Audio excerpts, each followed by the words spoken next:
The history of black hair, our hairstory. The history behind all elaborate designs and hairstyles originated in different ethnic groups in Africa. The first known example of dreadlocks date back to ancient Egypt, where dreadlocks appeared on many artifacts. Ancient Egyptians with dreadlocks have also been recovered from archaeological sites. Socially, hair grooming played a significant part in status and identity in African tribes. It was a way to identify someone's social status based on ethnicity, social rank, age, marital status, wealth, fertility, manhood, religion, and death. Twisting, braiding, cotton or wool thread weaving, adding animal fat, or mud and clay were all techniques used to create these elaborate looks.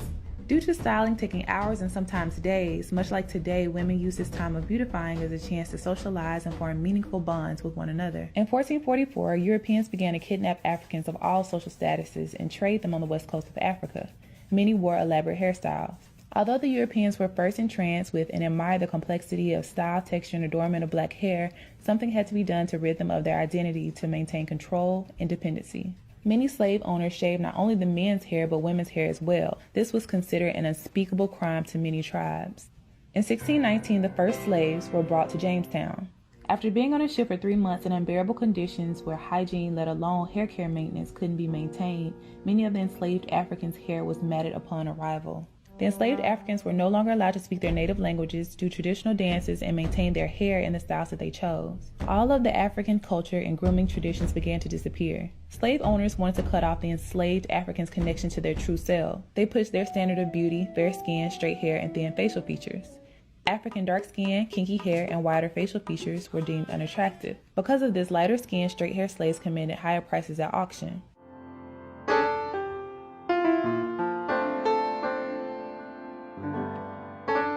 Due to brainwashing and internalizing color consciousness, many blacks promoted the idea that dark skin and kinky hair were less attractive and worth less.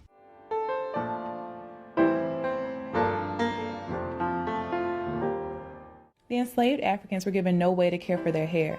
In the 1800s, without combs and the herbal treatments used in Africa, they were forced to use bacon grease, butter, kerosene, and sheep brushes to maintain their hair.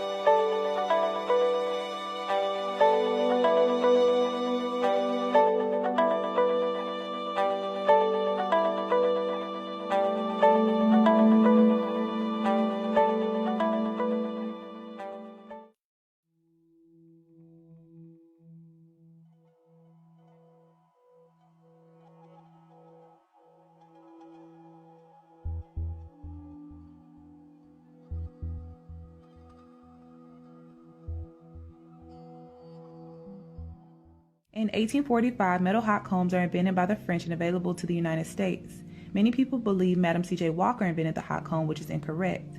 She developed a range of hair care products for blacks and popularized the press and curl style. In 1865, slavery ended, but the emotional and psychological scars lived on and are still evident today. Quote-unquote good hair, or hair that is finer, curlier, and closer to that of Europeans, becomes a prerequisite for getting jobs, entering certain schools, churches, and social groups.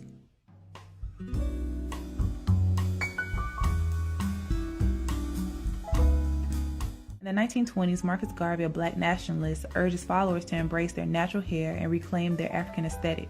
He is quoted as saying, "You must remove the kinks from your mind, not your hair."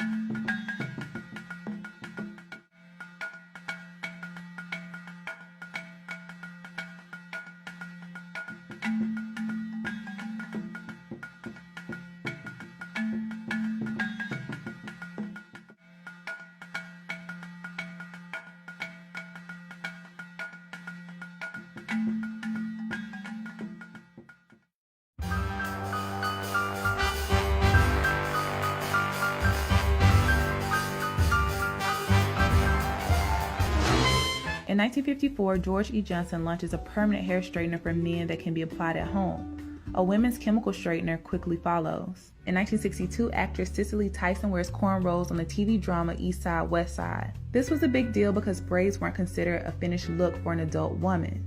Usually this style was only worn inside the home.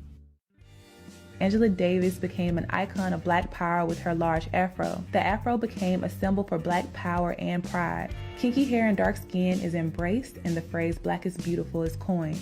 In 1968, Diahann Carroll is the first Black woman to star in a television network series. She is said to be the Black version of the all-American girl with straightened, curled hair.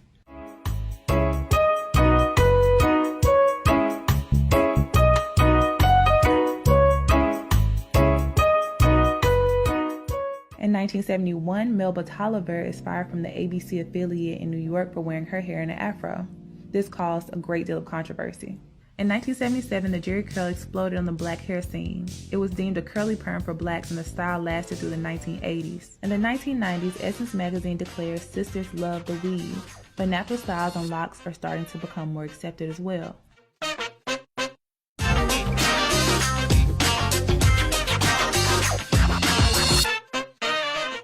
In the 2000s, relaxers, braids, and natural styles are explored by African Americans.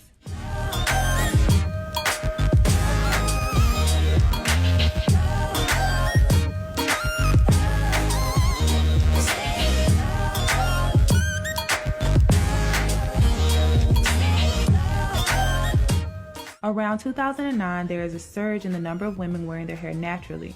Many refer to this as the natural hair movement.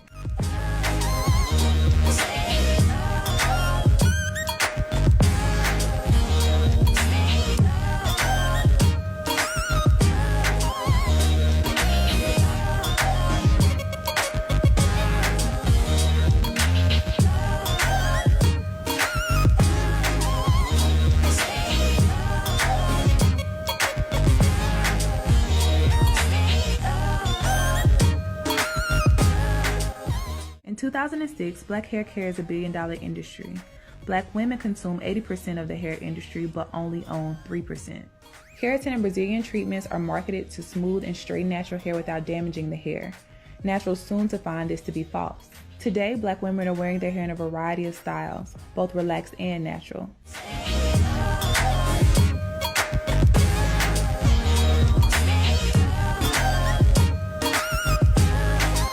The number of women wearing their hair naturally has increased significantly due to the education on the harshness of chemicals used in relaxers, scalp conditions, a desire to lead a healthier and more active lifestyle, and a desire for naturally longer and thicker hair.